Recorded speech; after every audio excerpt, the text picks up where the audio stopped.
एक शहर में एक साहिल नाम का लड़का रहता था। ऐसे तो साहिल एक गांव का रहने वाला था, परंतु उसके पिता बिमल उसे पढ़ने के लिए शहर भेजा रखा था। परंतु बिमल शहर में पढ़ाई करने के बाद वहाँ एक लड़की निकिता से शादी कर लेता है और शादी करने के बाद उसे घर लेकर आता है। तभी उसके पिता उसे बोलते ही, अरे बेटा, कहाँ था तू इतने दिन? कभी तुझे मेरी याद नहीं आती है क्या? अरे ये तेरी साथ लड़की कौन है? ये आपकी बहू है। मैंने इसे शहर में शादी की है। ये मेरे साथ पढ़ाई करती थी। अरे बेटा, ये तू क्या बोल रही है? तुझे पता है ना, तेरी माँ मरने के बाद हम दोनों कसमें खाए थे कि कभी किसी औरत को इस घर में नहीं लाएंगे। अरे पिताजी, वो पुरानी बात हो गई। अभी ऐसे भी शादी नहीं करेंगे तो हमारी वंश कैसे आगे बढ़ेगा? अब ऐसे भी चुपचाप क्यों खड़े हैं? हम दोनों को आशीर्वाद तो दीजिए। और इस तरह उसके पिता उसे आशीर्वाद तो देते हैं, परंतु उनकी नजर उसके शरीर पर था। बहुत ही घूर घूर के उसे देखा करते हैं। एक दिन साहिल घर पे नहीं रहता, वो काम से कहीं बाहर गया होता है। निकिता किचन में खाना बनाती रहती है। तभी दूर खड़े उसकी ससुर उसे देखकर उसे बोलते हैं, ओह, कितनी मस्त औरत है। कसम से मेरा तो मन ही इसके ऊपर फिदा हो गई है। और ऐसे भी मेरे बेटे ने तो कसम तोड़ ही दी है, तो मैंने कसम लेके क्या करूं? और ऐसे भी इतने दिन तक अपने हाथों को तकलीफ दिया है, अब तकलीफ नहीं दूंगा। और ये कहकर अपनी बहू के पास जाता है। तभी उसकी बहू बोलती है, पापा जी, आपको भूख लगी है? लेकिन अभी तो खाना तैयार नहीं हुआ है, अभी थोड़ी देर और लगेगा। अरे देखो यार, तुम मुझे पिताजी मत बोला करो, मुझे बिमल करके बुलाया करो। तुम पिताजी बोलती हो तो मुझे बिल्कुल भी अच्छा नहीं लगता है।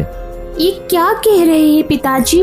आप मेरे पिता हैं, आप मुझसे बड़े हैं, तो मैं आपको पिताजी ही कहकर बुलाऊंगी। अरे पागल है क्या? ये क्या बोल रही हो? मैंने तुमसे प्यार करना चाहता हूँ और तुम मुझे पिताजी बोल रही हो।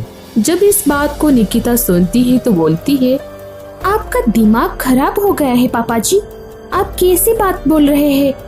मैं आपकी बहू हूँ और आप मेरे पे ये दाने डाल रहे हैं। अरे तो क्या होगा, हूँ ना मैं भी एक इंसान ही ना, मेरा भी मन में चलता है। और ऐसे भी तुम बहुत ही खूबसूरत मुझे लगती हो। एक बार बस मुझे खुश कर दो, मैं सारी प्रॉपर्टी तुम्हारे नाम कर दूंगा। तभी निकिता बोलती है, पापा जी प्लीज मेरे पास से जाइए, वरना मैं साहिल से सारी बातें बता दूंगी। अरे पगली, ये कैसी बात बोल रही हो?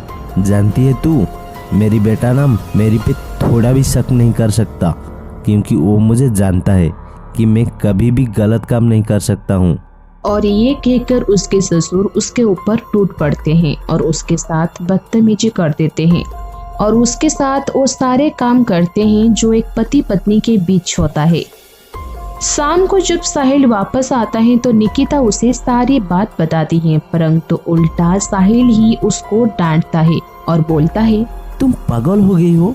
मेरे पिताजी कभी ऐसी काम नहीं कर सकते। मेरे पिताजी सारी औरतों को अपनी बहन मानते हैं और तुम उनके बारे में इतनी घिनौनी बात कर रही हो, तुम्हें शर्म नहीं आती? धीरे धीरे समय गुजरता जाता है और उसके ससुर उसके साथ रोजाना गंदा काम करते रहते हैं। एक दिन साहिल मार्केट में रहता है और सोचता है, अरे मैंने उसे बहुत ज्यादा उल्टा सीधा बोल दिया था, चलो आज मैं उसके लिए मिठाई लेके जाता हूँ।